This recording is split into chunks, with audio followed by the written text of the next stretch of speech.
ಆಳಂದ ಮತ ಕಳುವು ಪ್ರಕರಣಕ್ಕೆ ರೋಚಕ ತಿರುವು ಸಿಕ್ಕಿದೆ. ಎಸ್ಐಟಿ ಚಾರ್ಜ್ ಶೀಟ್ ಸುಭಾಷ್ ಗುತ್ತೇದಾರ್ಗೆ ಈಗ ಸಂಕಷ್ಟವನ್ನ ತಂದೊಡ್ಡಿದೆ. ನ್ಯಾಯಾಲಯಕ್ಕೆ ಚಾರ್ಜ್ ಶೀಟ್ ಸಲ್ಲಿಸಿದೆ ಎಸ್ಐಟಿ. ಸುಭಾಷ್ ಗುತ್ತೇದಾರ್ ಅವರಿಗೆ ಸಂಕಷ್ಟ ಎದುರಾಗಿದೆ. ನ್ಯಾಯಾಲಯಕ್ಕೆ ಈಗಾಗಲೇ ಚಾರ್ಜ್ ಶೀಟ್ ಅನ್ನ ಎಸ್ಐಟಿ ಸಲ್ಲಿಕೆ ಮಾಡಿದೆ. ಸುಮಾರು 22,000 ಪುಟಗಳ ಬೃಹತ್ ಆರೋಪ ಪಟ್ಟಿ ಸಲ್ಲಿಕೆಯಾಗಿದೆ. ಸುಭಾಷ್ ಗುತ್ತೇದಾರ್ ಇರಬಹುದು, ಜೊತೆಗೆ ಅವರ ಪುತ್ರ ಹರ್ಷಾನಂದ್ ಗುತ್ತೇದಾರ್ ಸೇರಿದಂತೆ 7 ಮಂದಿ ಆರೋಪಿಗಳ ಹೆಸರನ್ನ ಎಸ್ಐಟಿ ಉಲ್ಲೇಖ ಮಾಡಿದೆ. ಕಲಬುರಗಿಯ ಕಾಲ್ ಸೆಂಟರ್ನ ಬಳಸಿ ಮತಗಳನ್ನ ಡಿಲೀಟ್ ಮಾಡಿಸಿದ್ರ? ಹಾಗಾದ್ರೆ ಆಳಂದ ಕ್ಷೇತ್ರದಲ್ಲಿ 5,994ಕ್ಕೆ ಅಷ್ಟು ಮತಗಳನ್ನ ಕಳುವು ಮಾಡಲಾಗಿತ್ತ. 22,000 ಪುಟಗಳ ಚಾರ್ಜ್ ಶೀಟ್ ನಲ್ಲಿ ಸ್ಫೋಟಕ ಸತ್ಯ ಬಯಲಾಗುತ್ತಾ? ಕಾಲ್ ಸೆಂಟರ್ ಪಾಷಾ ಹಾಗೂ ಆದ್ಯ ನಡುವೆ ಹಣದ ವ್ಯವಹಾರವೂ ಕೂಡ ನಡೀತಿದೆ ಅನ್ನೋ ಮಾಹಿತಿ ಲಭ್ಯವಾಗ್ತಿದೆ. ಹಣದ ವ್ಯವಹಾರ ಬ್ಯಾಂಕ್ನಿಂದ ಆಗಿದೆ. ಈಗಾಗಲೇ ನಿರೀಕ್ಷಣಾ ಜಾಮೀನ ಪಡೆದಿರುವಂತಹ ಗುತ್ತೇದಾರ್ ಅವರು, ಸುಭಾಷ್ ಗುತ್ತೇದಾರ್ ಈಗಾಗಲೇ ನಿರೀಕ್ಷಣಾ ಜಾಮೀನನ್ನ ಕೂಡ ಪಡ್ಕೊಂಡಿದ್ದಾರೆ. ಮತಗಳವು ಪ್ರಕರಣಕ್ಕೆ ರೋಚಕ ತಿರುವು ಸಿಕ್ಕಂತಾಗಿದೆ. ಕರ್ನಾಟಕದ ಕಲಬುರಗಿ ಆಳಂದ ಕ್ಷೇತ್ರದಲ್ಲಿ ಓಟ್ ಚೋರಿ ಪ್ರಕರಣ ನಡೆದಿತ್ತು. ಸುಭಾಷ್ ಗುತ್ತೇದಾರ್ ಅವರ ಮೇಲೆ ಎಸ್ಐಟಿ ಚಾರ್ಜ್ ಶೀಟ್ ನಲ್ಲಿ ಈಗ ಆರೋಪವನ್ನ ಮಾಡಲಾಗಿದೆ. ಕಾಲ್ ಸೆಂಟರ್ ಒಂದನ್ನ ಬಳಸಿಕೊಂಡು 5,994 ಮತಗಳನ್ನ ಕಳುವು ಮಾಡಲಾಗಿದೆ ಅಂತ ಎಸ್ಐಟಿ ತನ್ನ ಆರೋಪ ಪಟ್ಟಿಯನ್ನ ಸಲ್ಲಿಕೆ ಮಾಡಿದೆ. ಕಾಂಗ್ರೆಸ್ ನಾಯಕ ಆಳಂದ ಮತಕಳುವಿನ ಕೇಸ್ ತನಿಖೆಗೆ ಎಸ್ಐಟಿ ಇದೇನು ರಚಿಸಿತ್ತು ತಂಡ, ಇದರ ಬಗ್ಗೆ ಈಗಾಗಲೇ ಹೋರಾಟದ ಕೂಗು ಕೇಳಿ ಬರ್ತಿದೆ. ಈ ಬಗ್ಗೆ ತನಿಖೆ ಆಗಬೇಕು, ಓಟ್ ಚೋರಿ ಪ್ರಕರಣದ ವಿರುದ್ಧ ತನಿಖೆ ಆಗಬೇಕು ಅನ್ನುವಂಥ ಕೂಗು ಕಾಂಗ್ರೆಸ್ನಿಂದ ಇದ್ದೇ ಇತ್ತು. ಈಗಾಗಲೇ ನಿರೀಕ್ಷಣಾ ಜಾಮೀನನ್ನು ಕೂಡ ಗುತ್ತೇದಾರ್ ಅವರು ಈಗಾಗಲೇ ಪಡೆದುಕೊಂಡಿದ್ದಾರೆ. ಕಲಬುರಗಿ ನಗರ ಮತ್ತು ಆಳಂದದಲ್ಲಿ ಹಲವು ಕಡೆ ಎಸ್ಐಟಿ ದಾಳಿಯನ್ನ ಸಹ ಮಾಡಿತ್ತು. ಕಾಲ್ ಸೆಂಟರ್ನ ಪಾಷಾ ಹಾಗೂ ತಂಡದ ಸದಸ್ಯರ ಮನೆಗಳ ಮೇಲೆ ದಾಳಿಯನ್ನ ಮಾಡಲಾಗಿತ್ತು ಎಸ್ಐಟಿ ತಂಡ. ಈ ನಡುವೆ ಲ್ಯಾಪ್ಟಾಪ್ ಹಾಗೂ ಮೊಬೈಲ್ಗಳನ್ನ ಕೂಡ ಜಪ್ತಿ ಮಾಡಲಾಗಿತ್ತು. ಕೆಲ ದಾಖಲೆಗಳಿಗೆ ಬೆಂಕಿ ಹಚ್ಚಿ ಆಲ್ರೆಡಿ ಸುಟ್ಟು ಹಾಕಿದ್ರ ಬಗ್ಗೆಯೂ ಕೂಡ ಎಸ್ಐಟಿಗೆ ಮಾಹಿತಿ ಲಭ್ಯವಾಗಿತ್ತು. 2023ರ ವಿಧಾನಸಭೆ ಚುನಾವಣೆಯ ವೇಳೆಯಲ್ಲಿ ಈ ಒಂದು ಓಟ್ ಚೋರಿ ಪ್ರಕರಣ ನಡೆದಿತ್ತು. ನನ್ನನ್ನ ಸೋಲಿಸಬೇಕು ಅಂತಲೇ ಹೀಗೆ ಮಾಡಿದ್ದಾರೆ ಅಂತ ಆರೋಪವನ್ನ ಮಾಡಿದ್ರು BR ಪಾಟೀಲ್ ಅವರು. ಆಳಂದ ಠಾಣೆಯಲ್ಲಿ ದೂರು ದಾಖಲಿಸಿಕೊಂಡಿದ್ರು ಅಧಿಕಾರಿಗಳು. ಕಾಂಗ್ರೆಸ್ ನಾಯಕ ರಾಹುಲ್ ಗಾಂಧಿಯಿಂದಲೂ ಈ ಬಗ್ಗೆ ಆರೋಪ ಕೇಳಿ ಬಂದಿತ್ತು. ಓಟ್ ಚೋರಿ ಆಗಿದೆ, ಇದರ ಬಗ್ಗೆ ತನಿಖೆ ನಡೀಬೇಕು. ಆಳಂದ ಮತಗಳುವಿನ ಏನ್ ಕೇಸ್ ಇದೆ, ಇದರ ಬಗ್ಗೆ ಸರಿಯಾದ ತನಿಖೆ ನಡೀಬೇಕು. ಎಸ್ಐಟಿ ಇದರ ಬಗ್ಗೆ ಸರಿಯಾದಂತಹ ಸತ್ಯವನ್ನ ಬಿಚ್ಚಿಡಬೇಕು ಅನ್ನೋ ಅಂಥ ಕೂಗು ಕಾಂಗ್ರೆಸ್ ಎಲ್ಲ ನಾಯಕರಿಂದಲೂ ಕೂಡ ಕೇಳಿ ಬಂದಿತ್ತು. ಇದರ ಬಗ್ಗೆ ಸ್ವತಃ ರಾಹುಲ್ ಗಾಂಧಿ ಅವರು ಕೂಡ ಆರೋಪವನ್ನ ಮಾಡಿದ್ರು. ಕಲಬುರಗಿ ನಗರ ಮತ್ತು ಆಳಂದದಲ್ಲಿ ಹಲವು ಕಡೆ ಎಸ್ಐಟಿ ದಾಳಿಯನ್ನ ಮಾಡಿ ಲ್ಯಾಪ್ಟಾಪ್ಗಳನ್ನಿರಬಹುದು, ಜೊತೆಗೆ ಮೊಬೈಲ್ಗಳನ್ನ ವಶಪಡಿಸಿಕೊಳ್ಳೋದಾಗಿರಬಹುದು, ಇದೆಲ್ಲವನ್ನೂ ಮಾಡಿತ್ತು. ಜೊತೆಗೆ ಕೆಲವು ಮುಖ್ಯವಾದಂತಹ ದಾಖಲೆಗಳನ್ನ ಸುಟ್ಟು ಹಾಕಿದ್ದರ ಬಗ್ಗೆಯೂ ಕೂಡ ಎಸ್ಐಟಿಗೆ ಮಾಹಿತಿ ಲಭ್ಯವಾಗಿತ್ತು.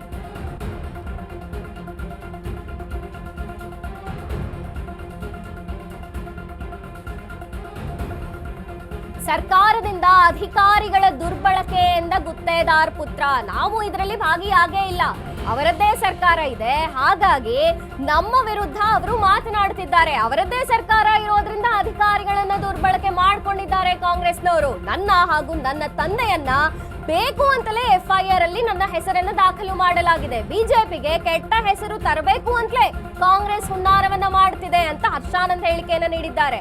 ನಮ್ಮ ವಿರುದ್ಧ ಬೇಕು ಅಂತಲೇ ಷಡ್ಯಂತ್ರ ಮಾಡಿದ್ದಾರೆ, ನನ್ನದು ನನ್ನ ತಂದೆಯದ್ದು ಇದರಲ್ಲಿ ಏನು ಪಾತ್ರ ಇಲ್ಲ ಅನ್ನುವಂತ ಹೇಳಿಕೆಯನ್ನ ನೀಡಿದ್ದಾರೆ. ಸುಭಾಷ್ ಗುತ್ತೇದಾರ್ ಪುತ್ರ ಹರ್ಷಾನಂದ ಈ ಹೇಳಿಕೆಯನ್ನ ನೀಡಿದ್ದಾರೆ. ಆಳಂದ ಮತಗಳವು ಕೇಸ್ನಲ್ಲಿ ಗುತ್ತೇದಾರ್ ಪಾತ್ರ ಸ್ಪಷ್ಟ ಅಂತ ಒಂದು ಕಡೆ ಎಸ್ಐಟಿ ಚಾರ್ಜ್ ಶೀಟ್ ನಲ್ಲಿ ಅವರ ಹೆಸರನ್ನ ಉಲ್ಲೇಖ ಮಾಡಲಾಗಿದ್ರೆ, ಈ ಕಡೆ ಸರ್ಕಾರದಿಂದ ಅಧಿಕಾರವನ್ನ ದುರ್ಬಳಕೆ ಮಾಡಿಕೊಂಡು ಅಧಿಕಾರಿಗಳ ಮೇಲೆ ಒತ್ತಡ ಹೇರಿ ಈ ರೀತಿ ಮಾಡಲಾಗಿದೆ ಅಂತ ಹರ್ಷಾನಂದ್ ಹೇಳಿಕೆಯನ್ನ ನೀಡಿದ್ದಾರೆ.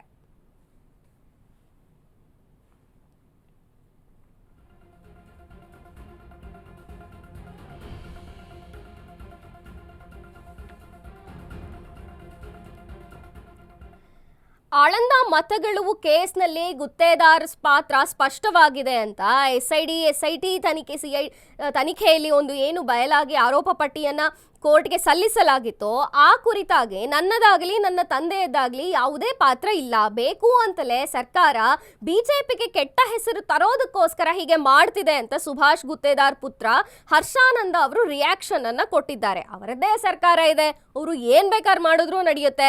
ಹಾಗಾಗಿ ಅಧಿಕಾರವನ್ನ ದುರ್ಬಳಕೆ ಮಾಡಿಕೊಂಡು, ಅಧಿಕಾರಿಗಳನ್ನು ಬಳಕೆ ಮಾಡಿಕೊಂಡು ನನ್ನ ತಂದೆಯನ್ನ FIR ನಲ್ಲಿ ಹಾಕಿಸಿದ್ದಾರೆ. ನಮ್ಮದೇನೂ ಇದರಲ್ಲಿ ಪಾತ್ರ ಇಲ್ಲ. ಬಿಜೆಪಿಗೆ ಕೆಟ್ಟ ಹೆಸರು ಬರಬೇಕು ಅಂತಲೇ ಹೀಗೆ ಮಾಡ್ತಿದ್ದಾರೆ.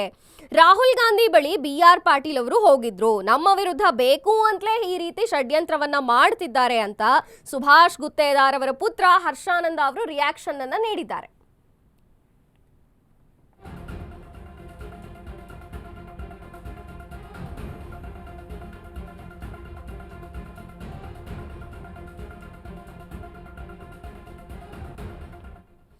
ಎಸ್, ಈ ಬಗ್ಗೆ ಮಾತನಾಡೋದಕ್ಕೆ ಸ್ವತಃ ಹರ್ಷಾನಂದ್ ಗುತ್ತೇದಾರ್ ನಮ್ಮ ಜೊತೆ ಸಂಪರ್ಕದಲ್ಲಿದ್ದಾರೆ, ಬಿಜೆಪಿ ಮುಖಂಡರು.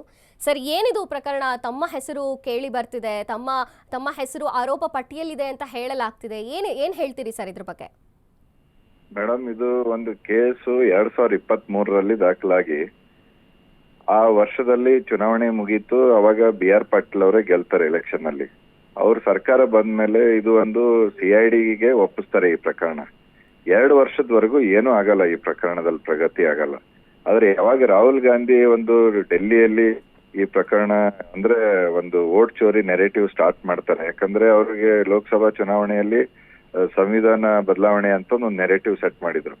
ಈಗ ವೋಟ್ ಚೋರಿ, ಯಾಕಂದ್ರೆ ಅವ್ರಿಗೆ ಸೋಲಾಗ್ತದೆ ಸತತವಾಗಿ, ಅವರಿಗೆ ಜನ ಬೆಂಬಲ ಸಿಗ್ತಾ ಇಲ್ಲ, ಅವ್ರ ನಾಯಕತ್ವ ನಡೀತಾ ಇಲ್ಲ ಅಂತಂದು ಅವ್ರೇನ್ ಮಾಡ್ತಾರೆ, ಸೋಲಿನ ಕಾರಣ, ತಮ್ಮ ಸೋಲಿನ ಕಾರಣ ಇವತ್ತು ವೋಟ್ ಚೋರಿ ಅಂತಂದು ನಮ್ಮ ಮೇಲೆ ಹಾಕೋ ಪ್ರಯತ್ನ ಮಾಡ್ತಾರೆ. ಅದಕ್ಕೆ ಈ BR ಪಾಟೀಲ್ ಈ ಅವಕಾಶ ಬಳಸ್ಕೊಂಡು ಹೋಗಿ ಇದು ಆಳಂದದಲ್ಲಿ ಪ್ರಕರಣನು ಇದಕ್ಕೆ ಸಂಬಂಧಿಸಿದ್ದು, ತಾವು ಇದನ್ನ ಹೇಳಿ ಅಂತ ಅವ್ರ ಕಡೆಯಿಂದ ಹೇಳಿಸ್ತಾರೆ. ಅವ್ರಿಗೆ ಹೇಳಿಸಿದ್ಮೇಲೆ SIT ರಚನೆ ಮಾಡ್ತಾರೆ. SIT ಅವರು BR ಎಲೆಕ್ಷನ್ ಸಂದರ್ಭದಲ್ಲಿ ನಮ್ಮ ಮನೆ ಮೇಲೆ ಸರ್ಚ್ ಮಾಡ್ತಾರೆ. ಅಂದ್ರೆ ಅಲ್ಲಿ BR ಎಲೆಕ್ಷನ್ ಮೇಲೆ ಪ್ರಭಾವ ಬೀರೋ ಸಲುವಾಗಿ, ಬಿಜೆಪಿ ಅವರು ಈ ರೀತಿ ಮಾಡ್ತಾ ಇದ್ದಾರೆ ಅಂತ ತೋರಿಸೋ ಸಲುವಾಗಿ ಸರ್ಚ್ ಮಾಡ್ತಾರೆ. ಆದ್ರೆ ಕೂಡ BRದಲ್ಲಿ ಅವರಿಗೆ ತಿರಸ್ಕಾರ ಆಗುತ್ತೆ, ಅಲ್ಲಿ ಅವರು ಸರ್ಕಾರ ಆಗೋದಿಲ್ಲ. ಮತ್ತೆ ಈಗ ಏನ್ ಮಾಡ್ತಾರೆ, ನಾಳೆ ವೋಟ್ ಚೋರಿ ಸಮಾವೇಶ ನಡೆಯೋದ್ರಿಂದ ಮತ್ತೆ ನಮ್ಗೆ ತರಾತುರಿಯಲ್ಲಿ ಒಂದು ಪ್ರಿಲಿಮಿನರಿ ಚಾರ್ಜ್ ಶೀಟ್ ಮಾಡಿ ಆ ಸಮಾವೇಶದಲ್ಲಿ ನೋಡಿ ಬಿಜೆಪಿದವ್ರ ಹೆಸರು ಚಾರ್ಜ್ ಶೀಟ್ ಅಲ್ಲಿ ಇದೆ, ಇವರು ಮಾಡಿದ್ದಾರೆ ಅಂತಂದು ಹೇಳೋ ಸಲುವಾಗಿ ನಮ್ಮ ಹೆಸರು ಹಾಕಿದ್ದಾರೆ. ನಮಗೂ ಈ ಪ್ರಕರಣಕ್ಕೆ ಏನೂ ಸಂಬಂಧ ಇಲ್ಲ. BR ಪಾಟೀಲ್ ಇದು ಒಂದು ದ್ವೇಷ ಮತ್ತು ಅವರು ಒಂದು ಮಂತ್ರಿ ಸ್ಥಾನ ಪಡ್ಕೋಬೇಕು ಅನ್ನೋ ಸಲುವಾಗಿ ಈ ರೀತಿ ನಮ್ಮ ಮೇಲೆ ಹಾಕಿ ಮಾಡಿದ್ದಾರೆ. ನಮಗೆ ನ್ಯಾಯಾಲಯದ ಮೇಲೆ ವಿಶ್ವಾಸ ಇದೆ, ನಾವು ಸಂಪೂರ್ಣವಾಗಿ ನಿರ್ದೋಷವಾಗಿ ಹೊರಗೆ ಬರ್ತೀವಿ ಅಂತ ನಮಗೆ ನಂಬಿಕೆ ಇದೆ. ಸರ್, ಈ ಪ್ರಕರಣದಲ್ಲಿ ತಮ್ಮ ಹಾಗೂ ತಮ್ಮ ತಂದೆಯನ್ನ ಸೇರಿ 7 ಮಂದಿ ಆರೋಪಿಗಳ ಒಂದು ಹೆಸರನ್ನ ಕೇಳಿ ಬರ್ತಿದೆ. ನಾಳೆ ಸ್ವತಃ ದೆಹಲಿಯ ಸಮಾವೇಶದಲ್ಲಿ ರಾಹುಲ್ ಗಾಂಧಿ ಅವರು ಕೂಡ ಇದ್ರ ಬಗ್ಗೆ ಮಾತನಾಡ್ತಾರೆ ಅನ್ನುವಂಥದ್ದಿದೆ. ಏನ್ ಹೇಳ್ತೀರಿ ಸರ್? ಅದೇ ರೀ, ನಾವು ಈಗ ಮಾಧ್ಯಮದ ಮುಖಾಂತರನೇ ಕೇಳಿದಿವಿ ನಮ್ದು ಹೆಸರು ಹಾಕಿದ್ದಾರೆ ಅಂತಂದು. ನಾವ್ ಇನ್ನೂ ನೋಡಿಲ್ಲ. ಅದಕ್ಕೆ ಇದು ನಮ್ದು ಹೇಳೋದೇನು ಅಂತಂದ್ರೆ, ಈ ಪ್ರಕರಣಕ್ಕೆ ನಮಗೆ ಏನು ಸಂಬಂಧನೇ ಇಲ್ಲ. ಆದ್ರೆ ಸೃಷ್ಟಿ ಮಾಡ್ತಾ ಇದಾರೆ, ಇದು ನಮ್ಮ ವಿರುದ್ಧ ಫ್ಯಾಬ್ರಿಕೇಟ್ ಮಾಡಿ ಒಂದು ಪ್ರಕರಣ ನಮ್ಮ ಹೆಸರು ಮೇಲೆ ಚಾರ್ಜ್ ಶೀಟ್ ಮಾಡಿ ಫೈಲ್ ಮಾಡಿದ್ದಾರೆ ಅಂತ ನಾವು ಹೇಳ್ತೀವಿ. Okay, thank you sir, Ashwavega news ಜೊತೆ ಮಾತನಾಡಿದ್ದಕ್ಕಾಗಿ. Thank you. ಎಸ್, ಕಲಬುರಗಿಯ ಆಳಂದ ಮತಕ್ಷೇತ್ರದಲ್ಲಿ ಮತಕಳುವು ಆಗಿದೆ ಅನ್ನೋ ಪ್ರಕರಣಕ್ಕೆ ಸಂಬಂಧಿಸಿದಂತೆ ಇದೀಗ ರೋಚಕ ತಿರುವು ಸಿಕ್ಕಂಥದ್ದು. ಸುಭಾಷ್ ಗುತ್ತೇದಾರ್ ಅವರ ಪುತ್ರ ಹರ್ಷಾನಂದ್ ಗುತ್ತೇದಾರ್ ಅವರು ಅಶ್ವವೇಗ ನ್ಯೂಸ್ ಜೊತೆ ಮಾತನಾಡಿದ್ರು. ನಮ್ಮ ಹೆಸರನ್ನ ಬೇಕು ಅಂತಲೇ ಸೇರಿಸಲಾಗಿದೆ, ಬಿಜೆಪಿಗೆ ಒಂದು ಕೆಟ್ಟ ಹೆಸರು ತರುವುದಕ್ಕೋಸ್ಕರ ಇಂಥ ಒಂದು ಆರೋಪವನ್ನ ಮಾಡಲಾಗಿದೆ. ಆದರೆ ನಮಗೆ ನ್ಯಾಯಾಲಯದ ಮೇಲೆ ನಂಬಿಕೆ ಇದೆ, ಸತ್ಯ ಯಾವತ್ತಿದ್ರೂ ಹೊರಗೆ ಬರಲೇಬೇಕು. ನಾವು ಇಲ್ಲಿ ದೋಷ ಮುಕ್ತರು, ನಾವು ಯಾವುದೇ ತಪ್ಪನ್ನ ಮಾಡಿಲ್ಲ. ಬೇಕು ಅಂತಲೇ ದ್ವೇಷದಿಂದ BR ಪಾಟೀಲ್ ಅವರು ನಮ್ಮ ಹೆಸರನ್ನ ಹಾಳು ಮಾಡುವಂತಹ ಉದ್ದೇಶದಿಂದ ರಾಹುಲ್ ಗಾಂಧಿ ಅವರ ಬಳಿ ಹೋಗಿ ಮಾತನಾಡಿದ್ರು. ಹಾಗಾಗಿ ದ್ವೇಷದಿಂದ ನಮ್ಮ ಹೆಸರನ್ನ ಕೆಟ್ಟದಾಗಿ ಬಳಸಿಕೊಳ್ತಿದ್ದಾರೆ, ಆರೋಪ ಮಾಡ್ತಿದ್ದಾರೆ. ಆದರೆ ನಾವು ಇಲ್ಲಿ ಯಾವುದೇ ತಪ್ಪನ್ನ ಮಾಡಿಲ್ಲ. ಹಾಗಾದ್ರೆ ತಪ್ಪು ಮಾಡಿಲ್ಲ ಅಂದಮೇಲೆ ನಾವು ಹೆದರುವ ಕಾರಣವಿಲ್ಲ, ಜೊತೆಗೆ ನಮಗೆ ನ್ಯಾಯಾಲಯದ ಮೇಲೆ ಒಂದು ನಂಬಿಕೆ ಇದೆ ಅಂತ ಹೇಳಿ ಹರ್ಷಾನಂದ್ ಅವರು ಹೇಳಿದ್ದಾರೆ.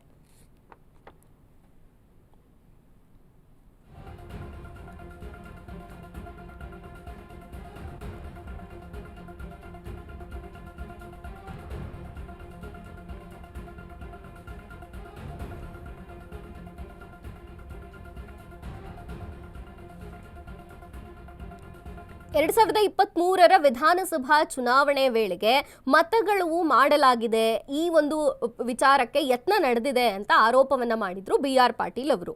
ಈ ಆರೋಪ ನೇರವಾಗಿ ಮಾಜಿ ಶಾಸಕರಾದಂತಹ ಸುಭಾಷ್ ಗುತ್ತೇದಾರ್ ಹಾಗೂ ಹರ್ಷಾನಂದ ಅವರ ವಿರುದ್ಧವೇ ಆಗಿತ್ತು. ಜೊತೆಗೆ 7 ಮಂದಿ ಇದರಲ್ಲಿ ಭಾಗಿಯಾಗಿದ್ದಾರೆ. ಆಳಂದ ಕ್ಷೇತ್ರದಿಂದ ಸುಮಾರು 6,000 ಓಟ್ಗಳು ಡಿಲೀಟ್ ಆಗಿದೆ. ಹೀಗೆ ಮಾಡೋದಕ್ಕೆ ಇವರು ಕಾಲ್ ಸೆಂಟರ್ ಒಂದನ್ನ ಬಳಸಿಕೊಂಡಿದ್ದಾರೆ. ಕಾಲ್ ಸೆಂಟರ್ನಲ್ಲಿ ಪಾಷಾ ಇರಬಹುದು, ಜೊತೆಗೆ ಆದ್ಯ ಅವರ ಹೆಸರು ಕೇಳಿ ಬರ್ತಿತ್ತು. ಅಲ್ಲಿ ಮೊಬೈಲ್ಗಳನ್ನ ಹಾಗೂ ಲ್ಯಾಪ್ಟಾಪ್ ಅನ್ನ ಬಳಸಿಕೊಂಡು ಈ ರೀತಿ ಮಾಡಲಾಗಿದ್ದಾರೆ ಅಂತ ಆರೋಪವನ್ನ ಮಾಡಲಾಗಿತ್ತು.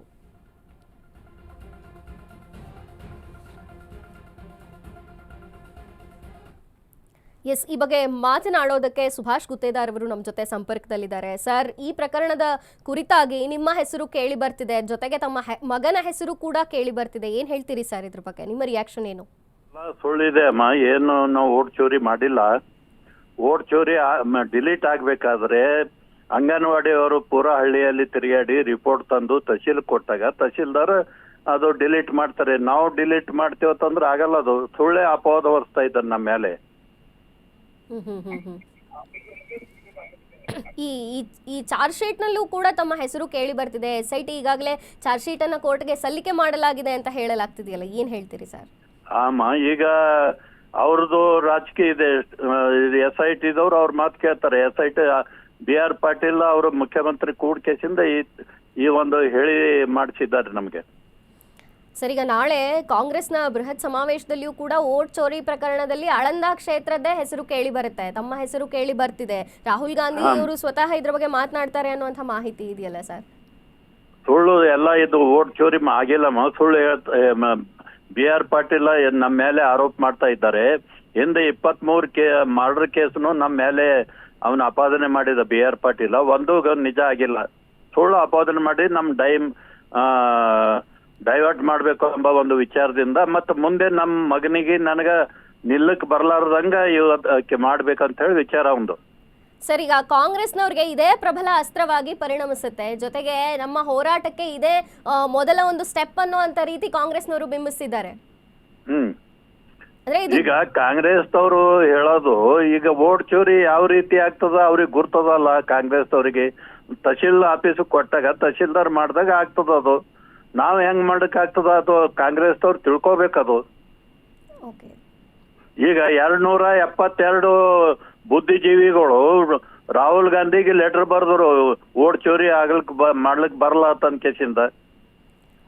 ಈಗ ಸುಳ್ಳು ಆ ತರ ಹೇಳ್ತಾ ಇದ್ದಾರೆ. ಮತ್ತ ಇವ್ರು BR ಪಾಟೀಲ್ ಆ ಬುದ್ಧಿಜೀವಿಗಳಿಗೆ ಫೋನ್ ಮಾಡಿ ನೀವು ಬರ್ರಿ ಇಲ್ಲಿ ಆಳಂದಾಗ ತೋರಿಸ್ತೀನಿ ಅಂತಂದು ಹೇಳ್ತಾರೆ. ಎಲ್ಲಾ ಸುಳ್ಳು. ಏನು ಒಂದನ್ನು ನಾವು ಓಟ್ ಚೋರಿ ಮಾಡಿಲ್ಲ, ಏನಿಲ್ಲ. ನಮ್ಮ ಮೇಲೆ ಅಪಾದನೆ ಮಾಡೋ ಸಲುವಾಗಿ ಈ ತರ ಮಾಡ್ತಾ ಇದ್ದಾರೆ. ಸರ್, ಕೆಲವೊಂದು ದಾಖಲೆಗಳನ್ನ ಜೊತೆಗೆ ಅದು ಮತಚೀಟಿಗಳನ್ನ ನಿಮ್ಮ ಮನೆಯ ಬಳಿಯೇ ಸುಟ್ಟು ಹಾಕಲಾಗಿತ್ತಲ್ಲ ಸರ್, ಇದ್ರ ಬಗ್ಗೆ ಏನ್ ಹೇಳ್ತೀರಾ? ಹೌದಮ್ಮ, ನಂಬಲ್ಲಿ ಇರ್ತಾವ ವೋಟರ್. ನಾವು 4 ಸಲ MLA ಆಗಿದ್ದೇವತ್ತಂದ್ರೆ ನಂಬಲ್ಲಿ ವೋಟರ್ ಲಿಸ್ಟ್ ಇರ್ತದೆ. ನಂಬಲ್ಲಿ ಇರಲಂಬದಿಲ್ಲ. ನಾವು ಕೂತ್ ಮಾಡಿದ್ರೆ ಆಗ್ತದೇನೋ, ವೋಟರ್ ಲಿಸ್ಟ್ ಕಾಟ್ ಹೊಡೆದ್ರೆ ಆಗ್ತದೇನೋ. ತಹಶೀಲ್ದಾರ್ ಮಾಡ್ಬೇಕು, ತಹಶೀಲ್ ಆಫೀಸ್ದಾಗ ಮಾಡ್ಬೇಕು. ಈ ಎಲೆಕ್ಷನ್ ಕಮಿಷನರ್ ಸಹಿತ ಹೇಳಿದ್ದಾರೆ ಓಟ್ ಚೋರಿ ಆಗಿಲ್ಲ ಆಳಂದದಲ್ಲಿ ತನಕದಿಂದ. ಹಾಗಾದ್ರೆ ಬಿಜೆಪಿಗೆ ಕೆಟ್ಟ ಹೆಸರು ತರೋದಕ್ಕೋಸ್ಕರ ಹೀಗೆ ಮಾಡ್ತಾ ಇದ್ದಾರೆ. ನಮ್ಮ ಮಗನಿಗೆ ನಮ್ಗ ನಾಳೆ ಎಲೆಕ್ಷನ್ ನಿಲ್ಬಾರ್ದು, ಬರ್ಲಾರ್ದಂಗ್ ಮಾಡ್ಬೇಕು ಎಂಬ ಒಂದು ವಿಚಾರ ಅವ್ರದ್ದು. ಸರ್, ಈಗ SIT ಒಂದು ಏನ್ ದಾಳಿ ಮಾಡಿತ್ತು ಅದೇ ದಿನಾನೇ ದಾಖಲೆಗಳೆಲ್ಲ ಸುಟ್ಟು ಹಾಕಲಾಗಿತ್ತಾ, ಅಥವಾ ಅದು ಸುಟ್ಟು ಹಾಕಿದ್ದ ಅವತ್ತೇ ಘಟನೆ ನಡೆದಿದೆಯಲ್ಲ ಸರ್? ಇಲ್ಲಮ್ಮ, ನಮ್ಮ ಆಳಿಗೆ ನಾನು ಹೇಳಿದ್ದೆ ಅದು ಕ್ಲೀನ್ ಮಾಡಪ್ಪ ತನಕೇಸಿನ ಹೇಳಿದೆ. ದೀಪಾವಳಿ ಹಬ್ಬ ಆಯ್ತು, ಅದು ಕ್ಲೀನ್ ಮಾಡಕ್ಕೆ ಹೋಗ್ಕೇಸಿಂದ ಅವು ಏನೇನು ವೇಸ್ಟ್ ಇವೆ ಅವೆಲ್ಲ ಸುಟ್ಟಿದ್ದಾರೆ. ಹೆಚ್ಚಿಗೆ ಸುಳ್ಳಾರ ಬಟ್ಟಿಗೆ ಒಯ್ದು ಅಲ್ಲಿ ಇದರಲ್ಲಿ ಬಿಸಾಕಿದ್ದಾರೆ. ನಮ್ಗೇನು ಅದ್ರ ಬಗ್ಗೆ ಗೊತ್ತಿಲ್ಲ. ನಮ್ ಬರೇ ಕ್ಲೀನ್ ಮಾಡೋ ತಳಿ ಇಷ್ಟೇ ಹೇಳಿದೆ ನಮ್ಮ ಮನುಷ್ಯಾಗ. ಇವು ಮಾಡು ಅವು ಮಾಡು ಅದೇನು ಹೇಳಿಲ್ಲ. ವೋಟರ್ ಲಿಸ್ಟ್ ಅಂತೂ ಇರ್ತಾವೆ ನಮ್ಮ ಮನೆಯಲ್ಲಿ, ಏನು ಇರಲಂಬದಿಲ್ಲ. ನಾವು 4 ಸಲ MLA ಇದ್ದೆವು. ಸರ್, ಈಗ 2023ರಲ್ಲಿ ಚುನಾವಣೆ ಆಗಿದೆ, ಆದ್ರೆ ಈ ಆರೋಪ ಕೇಳಿ ಬರ್ತಿದ್ದಂಥದ್ದೇ ಈ ರೀತಿ ಆಗಿರೋದು ಹಾಗಾದ್ರೆ ಕಾಕತಾಳೀಯನಾ, ಕೋ ಇನ್ಸಿಡೆನ್ಸ್ ಇದು? ಈಗ ಎಲೆಕ್ಷನ್ 23ದಾಗೆ 2.5 ವರ್ಷ ಆಯ್ತು. ಇಲ್ಲಿವರೆಗೆ ಯಾಕೆ ಓಟ್ ಚೋರಿ ತೆಗ್ದಿಲ್ಲ ಅವರು? ಈಗ ಯಾಕ ರಾಹುಲ್ ಗಾಂಧಿ ಓಟ್ ಚೋರಿಯನ್ನ ಈಗ ತೆಗಿತಾ ಇದ್ದಾರೆ? ಓಟ್ ಚೋರಿ ಒಂದ್ ಹೇಳಿ ನಾ ಮಾಡಿದತ್ತಂದ್ರೆ ನಾನು ಆರಿಸಿ ಬರ್ತಿದ್ದೆ, BR ಪಾಟೀಲ್ ಎಲ್ಲ ಆರಿಸಿ ಬರ್ತಿದ್ದ. ಹೌದಲ್ಲ? ಸುಳ್ಳೆ ಅಪವಾದನೆ ಇದು. ಕಾಲ್ ಸೆಂಟರ್ ಬಗ್ಗೆನೂ ಮಾತು ಕೇಳಿ ಬರ್ತಿದೆ. ಸುಮಾರು 6,000 ವೋಟ್ಗಳ ಡಿಲೀಟ್ ಆಗಿದೆ, ಜೊತೆಗೆ ಕಾಲ್ ಸೆಂಟರ್ನ ಬಳಸಿಕೊಂಡು ಹೀಗೆ ಮಾಡಲಾಗಿದೆ ಅಂತ ಹೇಳಲಾಗ್ತಿದೆ. ಅದು ವೋಟ್ ಚೋರಿ ಆಗಿತ್ತು, ಡಿಲೀಟ್ ಆಗಿತ್ತಂದ್ರ ಎಲೆಕ್ಷನ್ ಕಮಿಷನರ್ ಸ್ಟಡಿ ಮಾಡಿ ತಹಶೀಲ್ದಾಗ ಅದ ಎಲ್ಲ ಕೇಳಿ ಸ್ಟೇಟ್ಮೆಂಟ್ ಕೊಟ್ಟಾರಲ್ಲ, ವೋಟ್ ಚೋರಿ ಆಗಿಲ್ಲ ತನ್ಕಿಸಿಂದ ಡಿಲೀಟ್ ಆಗಿಲ್ಲ ತಂದು.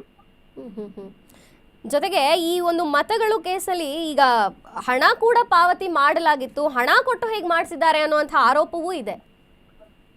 ನೋಡಮ್ಮ, ನಾವು ಕೋರ್ಟಿಗೆ ಹೋಗ್ತೇವೆ, ಕೋರ್ಟ್ದಾಗ ನ್ಯಾಯ ಕೇಳ್ತೇವೆ. ಹಿಂದೆ 23 ಮಾಡ್ರ ಕೇಸ್ನು ಕೋರ್ಟ್ ಏನು ಮಾಡಿಲ್ಲ, ನಮ್ಗ ನಿಜಾನೇ ಹೊರಗೆ ಹಾಕಿದೆ.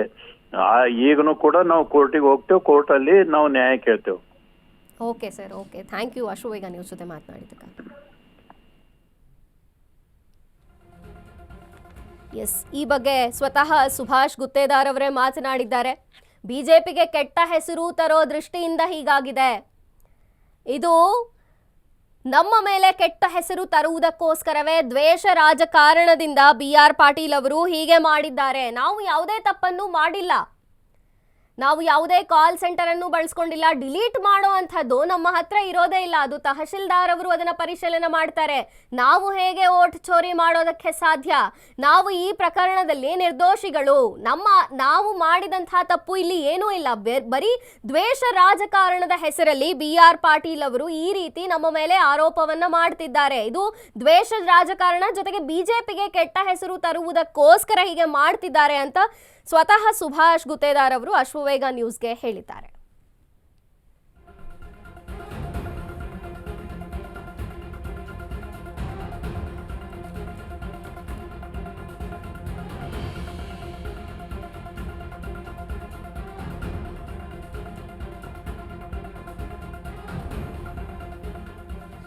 ಎಸ್, ಸುಭಾಷ್ ಗುತ್ತೇದಾರ್ ಅವರು ಮಾಜಿ ಶಾಸಕರು, ಜೊತೆಗೆ ಅವರ ಪುತ್ರ ಹರ್ಷಾನಂದ್ ಅವರು ಕೂಡ ಅಶ್ವವೇಗ ನ್ಯೂಸ್ ಜೊತೆ ಮಾತನಾಡಿದ್ರು.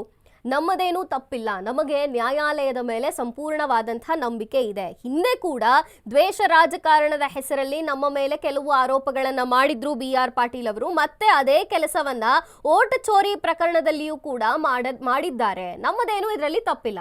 ಹರ್ಷಾನಂದ್ ಅವರು ಕೂಡ ಮಾತನಾಡಿ ಅದನ್ನೇ ಹೇಳಿದ್ರು. ನನಗೆ ಮತ್ತೆ ನನ್ನ ತಂದೆಯವರಿಗೆ ಕೆಟ್ಟ ಹೆಸರನ್ನ ತರಬೇಕು ಅಂತಲೇ ಹೀಗೆ ಮಾಡ್ತಿದ್ದಾರೆ. ಬಿಜೆಪಿಗೆ ಕೆಟ್ಟ ಹೆಸರು ಬರಬೇಕು ಅಂತ ಹೇಳಿ BR ಪಾಟೀಲ್ ಅವರು ಹೋಗಿ ರಾಹುಲ್ ಗಾಂಧಿಯನ್ನ ಭೇಟಿಯಾಗಿದ್ದಾರೆ, ಸಂಚನ್ನ ಮಾಡಿದ್ದಾರೆ. ಈ ಷಡ್ಯಂತ್ರ ಇದು.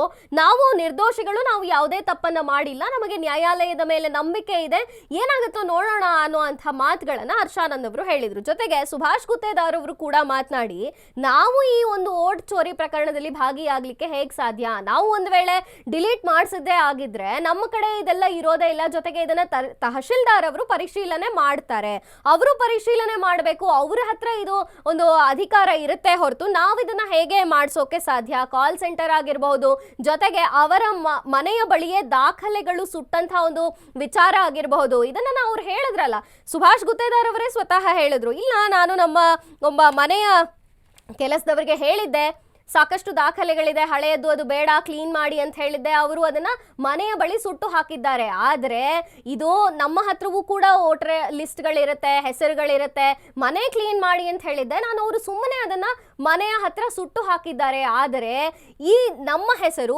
ಆರೋಪಗಳಿಗೆ ದೂರ ಇದೆ. ನಾನಾಗ್ಲಿ ನನ್ನ ಮಗ ಆಗ್ಲಿ ಯಾವುದೇ ರೀತಿಯ ತಪ್ಪನ್ನ ಮಾಡಿಲ್ಲ, ನಾವು ನಿರ್ದೋಷಿಗಳು.